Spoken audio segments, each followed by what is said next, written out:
Hi, welcome to another Fajardo Friday life lesson. Finally.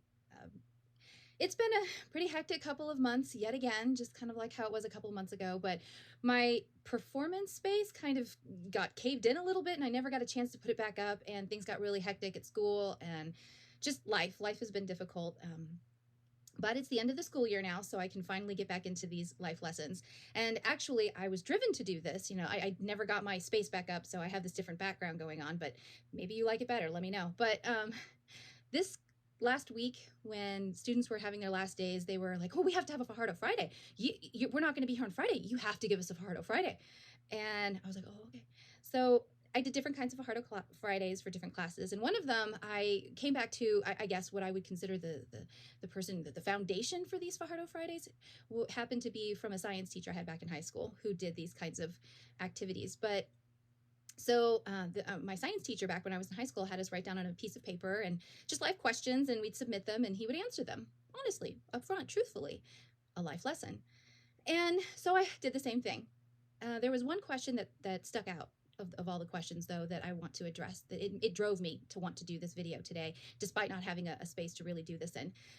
And the question was, what is the last mistake that I made and how has it affected me?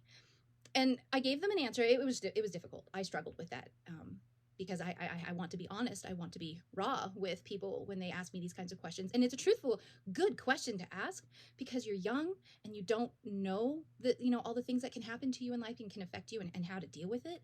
So I didn't want to lie.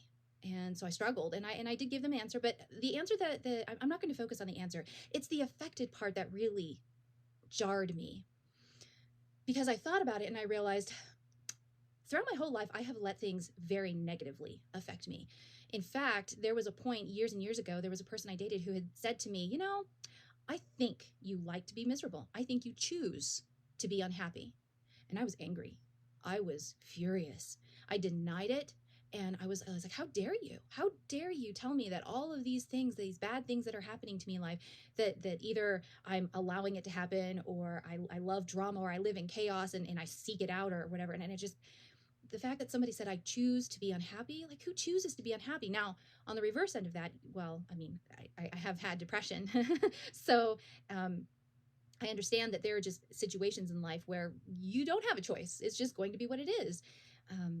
But I do wish somebody had said that to me a lot sooner in life, because that has stuck with me ever since. And I have looked at life very differently when bad situations happen. Now, of course, I can still get really sad and miserable and unhappy when difficult things happen in my life. And sometimes I let it go a little too long, a little too far, a little too much.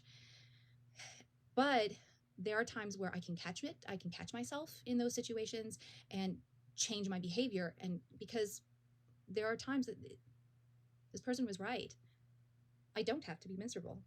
We don't have to be miserable as much as we are. Now, I know that we can't avoid it in certain situations, whether it be the situation itself, or maybe it's something that's going on with us psychologically, chemically, whatever. But to know that I have a habit of choosing to be unhappy, maybe a little too much, too long, too far. I look at situations now when I am unhappy, and there are times when I can catch myself and bring myself out of it enough to where I can start being happy again. I can start doing things to make me happy. And that is the takeaway. I really want my students to know that, yes, you're going to have a lot of difficult, bad times in your life, and you are going to be unhappy. There are going to be times when you are unhappy, but there are really opportunities where you can get out of that misery. You can choose to be happy. And I've said to a lot of people, a lot of times people are like, oh, just cheer up. And I'm like, oh, yeah, why didn't I think of that? For someone with depression, sure, yeah, let me just snap my finger. I'm happy now. So it's not easy, but to live with that mindset that to try, at least try to get myself out of the unhappiness that I'm in, that's a way to live. That's a habit to have. That's a skill to do. And even if it doesn't work every single time, do it. What's it going to hurt you? You're already unhappy. I mean, maybe it makes you more unhappy, but most of the time, no, that really wasn't the case. I have rarely been in a situation where I've tried to make myself happy and I just made myself worse. unless I chose to feel worse. And those are the times where I really realized, wow, maybe this person was right. Maybe sometimes you choose to be unhappy. And I don't want to be that person. And I would like my students to keep that in mind when they grow up and when they don't have a lot of other things to stimulate happiness, to try and go out and find happiness for themselves, because nobody has the job of making you happy. You have that responsibility all by yourself, because you're never going to have someone there 100% of your life to try and cheer you up and make you happy. You only have yourself. And so at that point, then you really do need to learn the skill to cope and to find ways to make yourself happy in situations that aren't very happy. And it is possible. It's very possible. If we choose not to try, if we choose not to see the possibility, then I can agree that yes, I feel like then at that point I'm choosing to be miserable. And I don't think anybody really wants to live that way.